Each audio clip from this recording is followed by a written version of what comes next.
हाँ, नमस्कार जी। स्वागत और अभिनंदन आप सभी का। आज हम जिस पेपर के बारे में चर्चा करेंगे वो है आपके आरएस प्री 2018। आप सभी कह रहे थे कि सर आरएस के जो पेपर हुए हैं उनका सॉल्यूशन करवा दीजिए। तो आइए आज से हम शुरू कर रहे हैं आरएस के पेपर, यानी जितने भी विगत आरएस के एग्जाम हुए हैं उनके अंदर राजस्थान जीके से रिलेटेड जो जो क्वेश्चन आए हैं उन सब का हम सॉल्यूशन करेंगे। ठीक है, तो आज जिस पेपर की चर्चा कर रहे हैं वो है आपके आरएस प्री एग्जाम 2018। देखिए किस प्रकार के क्वेश्चन आए ताकि आपकी जो तैयारी है आप उसको और बेहतरीन कर सकें। आइए लीजिए एक एक क्वेश्चन के बारे में चर्चा करते हैं। लीजिए, ये रहा आपके सामने हमारे जीके से रिलेटेड पहला क्वेश्चन। देखिए क्या कह रहा है। क्वेश्चन नंबर है आपके सामने राजस्थान जीके से रिलेटेड पहला। क्या है? निम्नलिखित में से किस स्थल से शासक मिनेंडर के 16 सिक्के प्राप्त हुए थे? यानी ऐसा कौन सा स्थल है जहां से यूनानी राजा है मिनांडर, उनकी 16 मुद्राएं प्राप्त हुई है? देखिएगा, मुद्राओं की जब बात करते हैं तो एक स्थान है हमारे जयपुर के अंदर बेराट। बेराट जो स्थल है वो है आपके जयपुर के अंदर बाणगंगा नदी के किनारे। और ये जो बेराट स्थल है यहां से हमें टोटल 36 मुद्राएं मिली है। ऐसा भी क्वेश्चन बन सकता है कि 36 मुद्राएं कहां से मिली है? याद रखिएगा बेराट से। इन 36 में से याद रखिएगा 28 जो मुद्राएं हैं, 28 जो सिक्के हैं वो है आपके इंडो ग्रीक सिक्के। और 8 जो हैं वो है आपके आहत यानी कि पंचमार्क सिक्के। तो क्वेश्चन यहां से फिर दो प्रकार के बन गए। एक तो ये बन गया 36 सिक्के कहां से? बेराट से। 8 आहत या पंचमार्क सिक्के कहां से मिले? बेराट से। एक क्वेश्चन डायरेक्ट पूछता है इंडो ग्रीक सिक्के कहां से मिले? बेराट से। कितने? 28। इन 28 में से याद रखिएगा जो 16 सिक्के थे वो थे आपके यूनानी राजा मिनांडर के। किसके थे? यूनानी राजा है मिनांडर के, इसके। और ये जो 16 सिक्के मिले हैं यूनानी राजा मिनांडर के, ये सूती वस्त्र के अंदर लिपटे हुए मिले। इससे एक चीज और क्लियर हो गई कि राजस्थान में सूती वस्त्र के अवशेष कहां से मिलते हैं? बेराट से। तो इसका जो राइट आंसर है वो option number A is correct answer, बेराट। यानी कि एक चीज क्लियर हुई कि सिक्कों से रिलेटेड क्वेश्चन एग्जाम के अंदर आ रहा है। ठीक है, चलिए अगले क्वेश्चन की ओर। क्वेश्चन नंबर है आपके सामने अगला। क्या कह रहा है देखिए। पूछा जा रहा है निम्नलिखित में से कौन सा शासक गुज्जर प्रतिहार राजवंश से संबंधित नहीं है? गुज्जर प्रतिहार राजवंश से संबंधित नहीं है। देखिए, गुज्जर प्रतिहार की बात करते हैं तो हम हमारे राजस्थान में दो जगह पढ़ते हैं। एक मंडोर के गुज्जर प्रतिहार और एक आप पढ़ते हैं भीनमाल के गुज्जर प्रतिहार। नागभट्ट सेकंड हो, चाहे आपके महेंद्रपाल हो, देवपाल हो, या ये आपके भद्रभट्ट फर्स्ट हो, इनमें से ऐसे कौन से शासक हैं जिनका संबंध गुज्जर प्रतिहार से नहीं है? तो इसका जो राइट आंसर है वो है आपके ऑप्शन नंबर 4। बाकी सब के सब क्या है? गुज्जर प्रतिहार से रिलेटेड है। ठीक है, और गुज्जर प्रतिहार आप मंडोर और भीनमाल हमारे राजस्थान में दो जगह आप पढ़ते हैं। ठीक है, चलिए आगे। क्वेश्चन नंबर है आपके सामने नेक्स्ट। क्या कह रहा है देखिए। क्वेश्चन नंबर है आपके सामने अगला। क्या कह रहा है देखिए। क्वेश्चन है कि राजस्थान के पूर्व मध्यकालीन राज्यों में नैमित्तिक पदनाम का प्रयोग किया जाता था, किसके लिए? नैमित्तिक यानी कि एक चीज इस क्वेश्चन को पढ़ने से ये क्लियर हो गया कि कहीं ना कहीं प्रशासनिक या जो राज व्यवस्था थी उससे रिलेटेड क्वेश्चन आ रहा है। कौन सी? राजस्थान के प्राचीन में, मध्यम में कैसी रही, उनसे रिलेटेड। जैसे देखिए, राजस्थान के पूर्व मध्यकालीन राज्यों में नैमित्तिक पदनाम का प्रयोग किसके लिए करते थे? तो याद रखिएगा ये करते थे राज्य के ज्योतिषी के लिए। जो पंडित जी ज्योतिष हुआ करते थे ना, उनके लिए। तो यहां पर ऑप्शन नंबर हो जाएगा 3। अगला क्वेश्चन देखिए। अगला क्वेश्चन है आपके सामने कि क्रांतिकारी जिसे महंत प्यारेलाल हत्याकांड में सजा मिली वे कौन है? यानी व्यक्तित्व पे क्वेश्चन आ रहा है एक कि ऐसे क्रांतिकारी कौन है जिसे महंत यानी कि एक संत थे, एक साधु थे प्यारेलाल, हत्याकांड के तहत सजा मिली थी उनको। तो इसके तहत सजा जिनको मिली थी वो है आपके केसरी सिंह बारठ। याद रखिएगा, बारठ परिवार, बहुत अच्छा क्वेश्चन है। बारठ परिवार का संबंध कहां से है? तो याद रखिएगा शाहपुरा से, ठीक है, शाहपुरा भीलवाड़ा से। और राजस्थान का वह परिवार जिसने अपना संपूर्ण जीवन स्वतंत्रता आंदोलन के लिए त्याग कर दिया था वो है आपके बारठ परिवार। नाम सुनते हैं आप? केसरी सिंह बारठ, जोरावर सिंह बारठ, प्रताप सिंह बारठ। केसरी सिंह बारठ के पुत्र का नाम है प्रताप सिंह बारठ, जबकि इनके भाई का नाम है जोरावर सिंह बारठ। तो केसरी सिंह बारठ को याद रखिएगा, महंत प्यारेलाल हत्याकांड के तहत सजा हुई थी और इनको कौन सी जेल में रखा गया था? तो याद रखिएगा बिहार की है हजारीबाग जेल में, हजारीबाग जेल में। और केसरी सिंह बारठ नाम आते ही इनकी एक रचना याद आ गई होगी, चेतावनीरा चुंगटिया। कौन सी? चेतावनीरा चुंगटिया। आप सब जानते हैं कि मेवाड़ के महाराणा जिनका नाम है फतेह सिंह, फतेह सिंह 1903 के अंदर दिल्ली के अंदर लॉर्ड कर्जन के दरबार में भाग लेने जा रहे थे, तब उनको रोकने के लिए केसरी सिंह बारठ द्वारा 13 सोटे लिखकर भेजे गए, जिन्हें इतिहास में कहा गया है चेतावनीरा चुंगटिया, और ये डिंगल भाषा में थे। ठीक है, अगला देखिए, क्वेश्चन नंबर है आपके सामने अगला। देखिए, निम्नलिखित में से किसने राजपूताना की देसी रियासतों के साथ 17 to 18 की अधीनस्थ संधि की बातचीत की थी? यानी कि राजपूत रियासतों के साथ 18-17, यानी कि आप सब जानते हैं 17 से लेकर 23 तक क्या हुई थी? अधीनस्थ संधियां हुई थी ना, अधीनस्थ संधियां। और ये किनके समय की बात है? उस समय भारत के गवर्नर जनरल थे लॉर्ड हेस्टिंग्स, उनके समय की।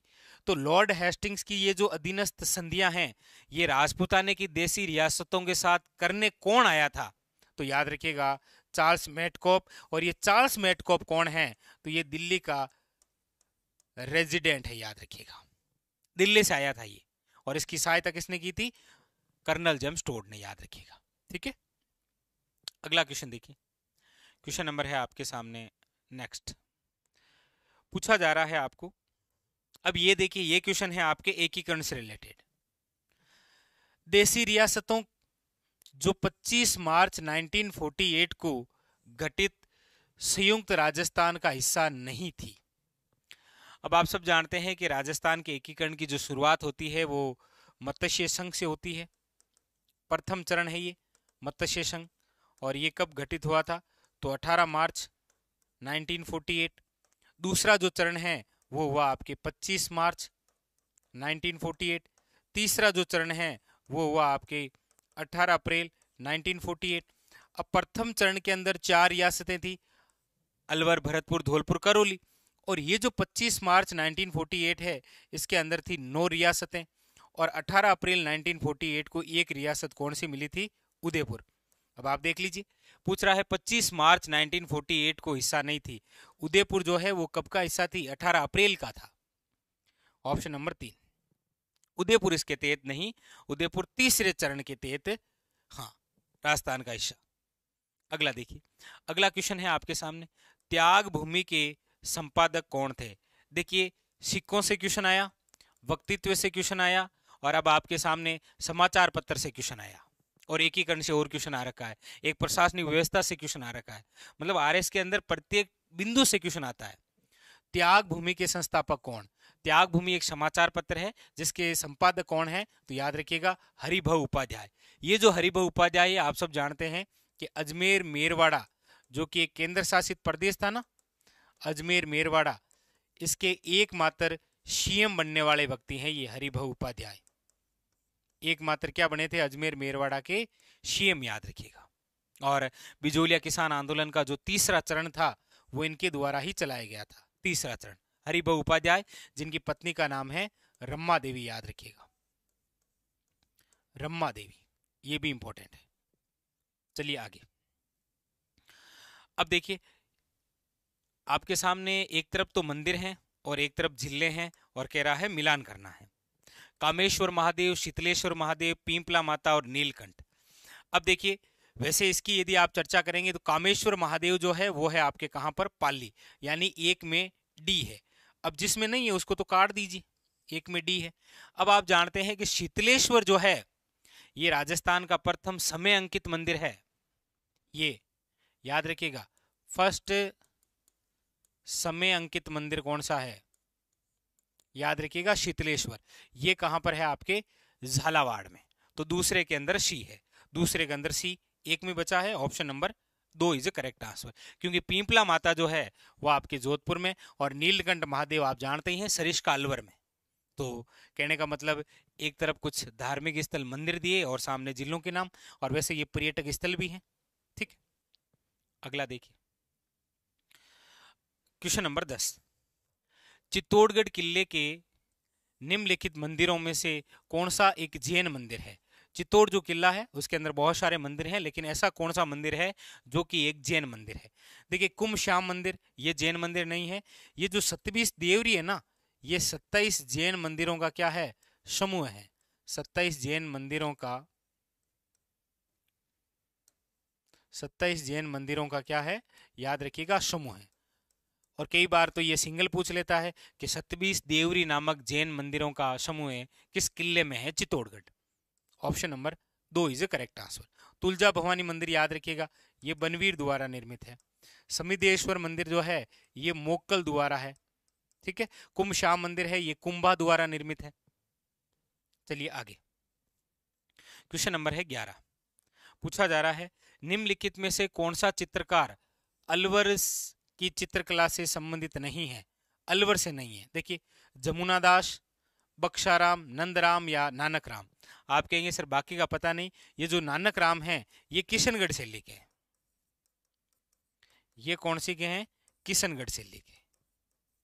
और पूछ भी यही रहा है, अलवर से नहीं है तो नानक राम नहीं है, याद रखिएगा। ठीक है, तो चित्रकला से भी क्वेश्चन आया। अब देखिए साहित्यिक रचना से क्वेश्चन है। एक तरफ कुछ रचना है और एक तरफ लेखक के नाम पूछ रहा है। सुमेलित नहीं है, सुमेलित नहीं है। पग फेरो है मणि मधुकर की, कोडम दे है मेघराज मुकुल, मेघराज मुकुल वही है, चुड़ावत मांगी सेनानी शीश काट दी दियो सतरानी। पागी है चंद्र प्रकाश दवेल की। बोल भारमली जो है ये यादवेंद्र शर्मा की नहीं है, ये जोशी साहब की है, याद रखिएगा। ठीक है, चंद्र प्रकाश जोशी। तो ऑप्शन नंबर ए है, ये आपके सुमेलित नहीं है। क्वेश्चन नंबर नेक्स्ट देखिए, अगला है घंवरी देवी जो कि आपके बीकानेर की है।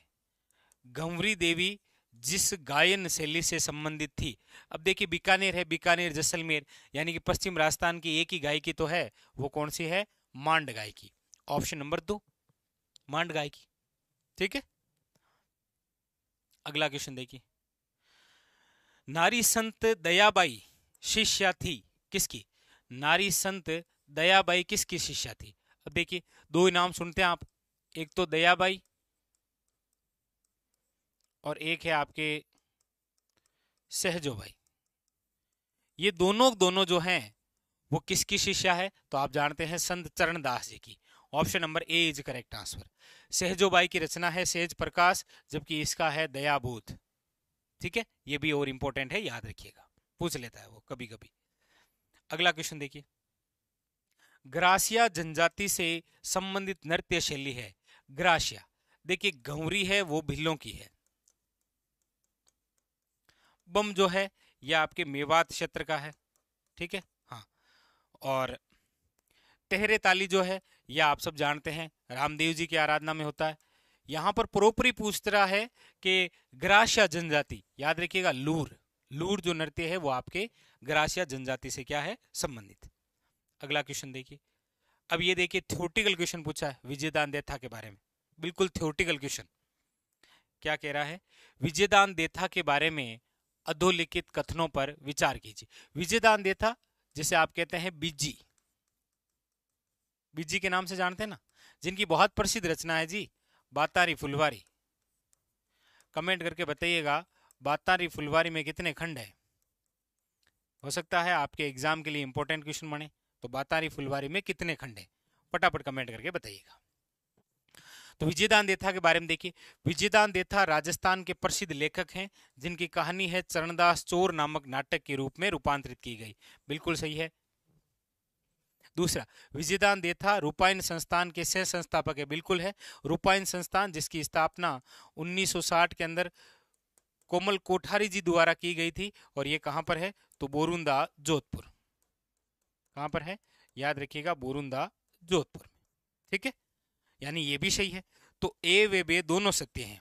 Option number 4 is correct answer, दोनों ही सही है भाई। ठीक है, याद रखिएगा।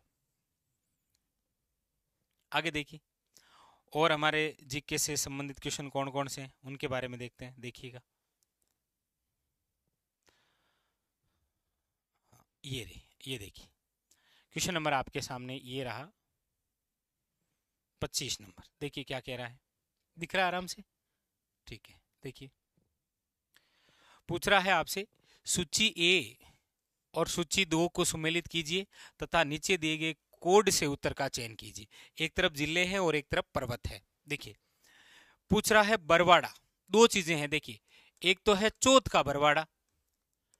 चौथ का जो बरवाड़ा है वो है आपके सवाई माधोपुर में।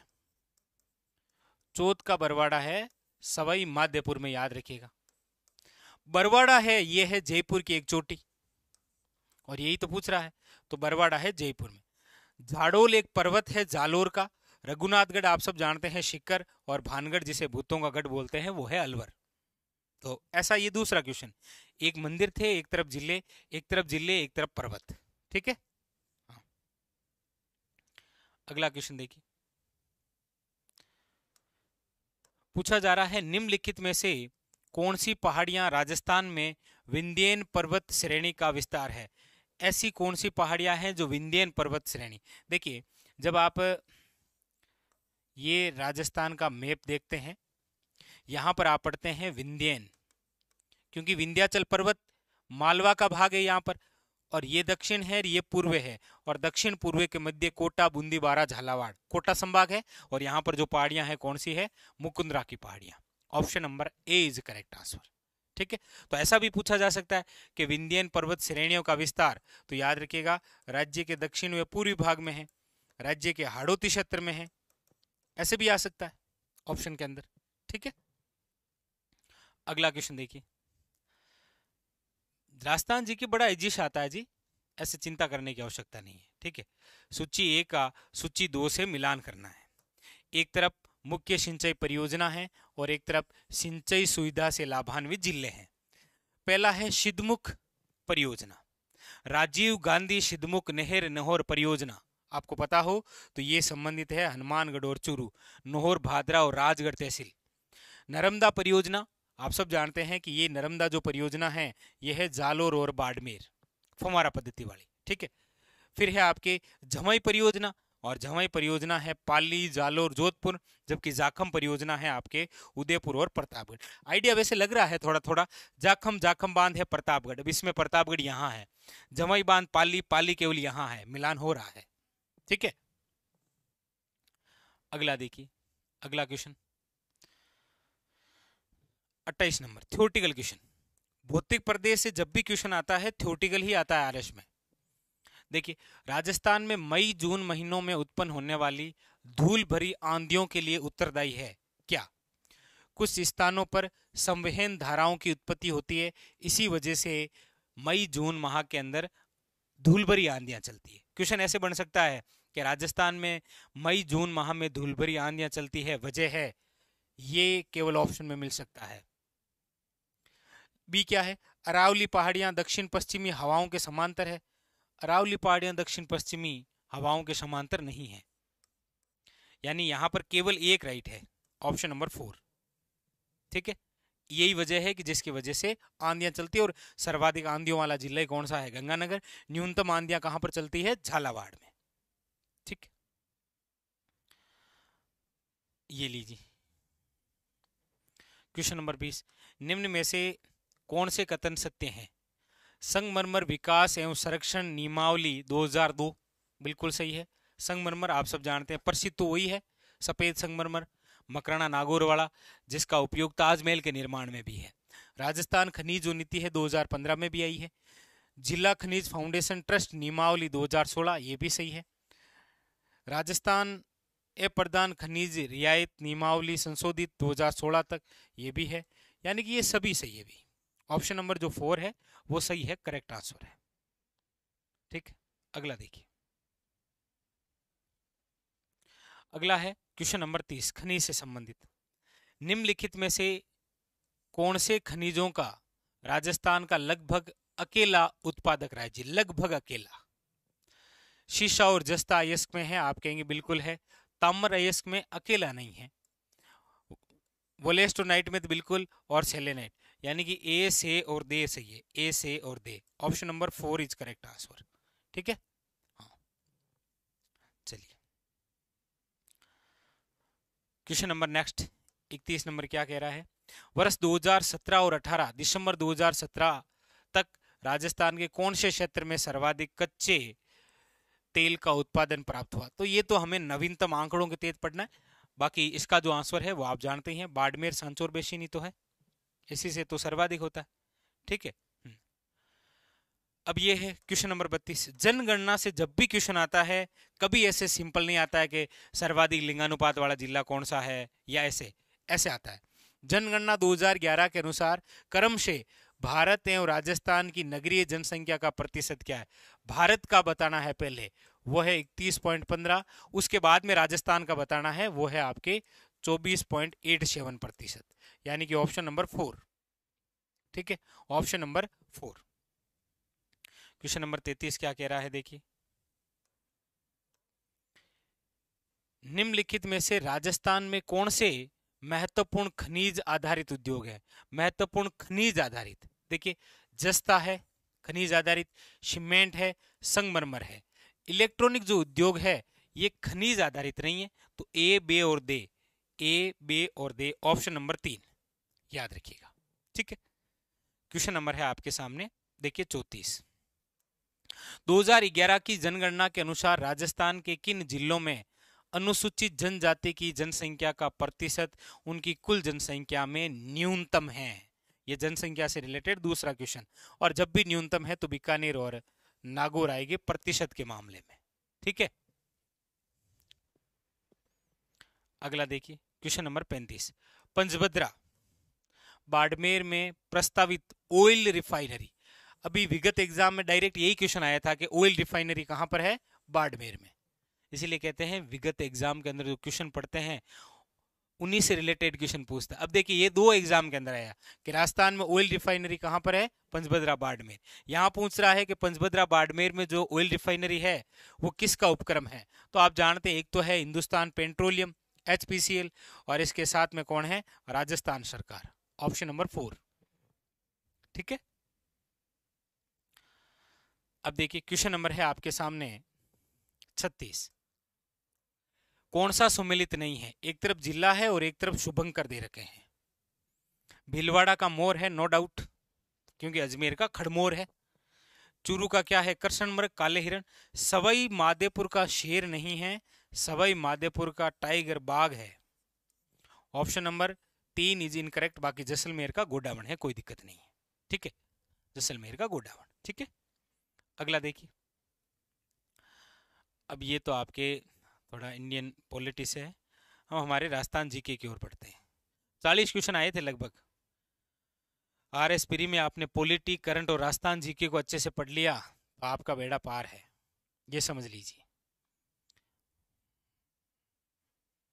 और फिर करंट तो हम देखेंगे नहीं। ठीक, अब देखिए ये क्वेश्चन नंबर है आपके सामने 73, क्या कह रहा है? निम्न में से किस ताप विद्युत परियोजना की प्रतिस्थापित विद्युत क्षमता सर्वाधिक है? और यही क्वेश्चन 18 के RS में है, और यही क्वेश्चन अभी CET के अंदर भी आया सेम, कि सर्वाधिक ताप विद्युत क्षमता किसकी है? तो वो है सूरतगढ़ की। याद रखिएगा 2820 मेगावाट। कहां पर है ये? गंगानगर, क्योंकि छबड़ा की है 2320। ठीक है, तो किसकी है सर्वाधिक? सूरतगढ़ गंगानगर की, याद रखिएगा। ठीक है, अब बाकी तो आपके देख लीजिए, करंट से रिलेटेड क्वेश्चन आते हैं।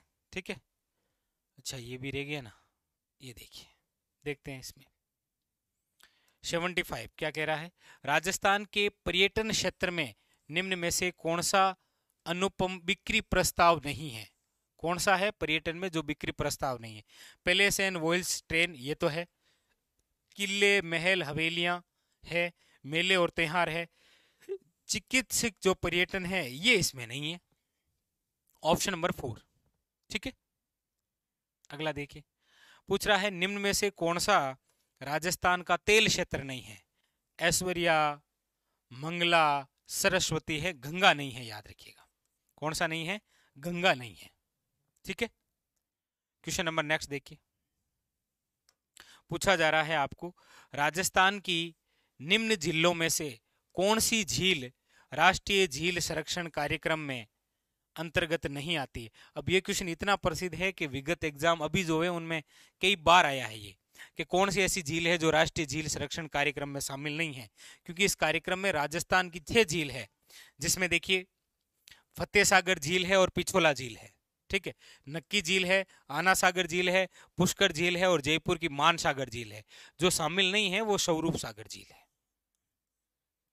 ठीक है, तो ये थे आपके आरएस के अंदर राजस्थान जीके के 2018 में 40 क्वेश्चन आए थे जो हमने सोल्व किए। अब इसके अलावा करंट रिलेटेड और भी क्वेश्चन है, लेकिन करंट हम 18 का क्यों पढ़ेंगे, इसलिए सोल्व भी नहीं करवा रहे हैं, हम आगामी पढ़ेंगे। ठीक है, तो ये था आज के हमारे आरएस का प्री का पेपर 2018। मिलेंगे अगले और कुछ इसी प्रकार के नए पेपरों के साथ। क्वेश्चन बहुत अच्छे हैं, आपके आगामी एग्जाम के लिए बहुत इंपॉर्टेंट रहेंगे। तब तक के लिए धन्यवाद।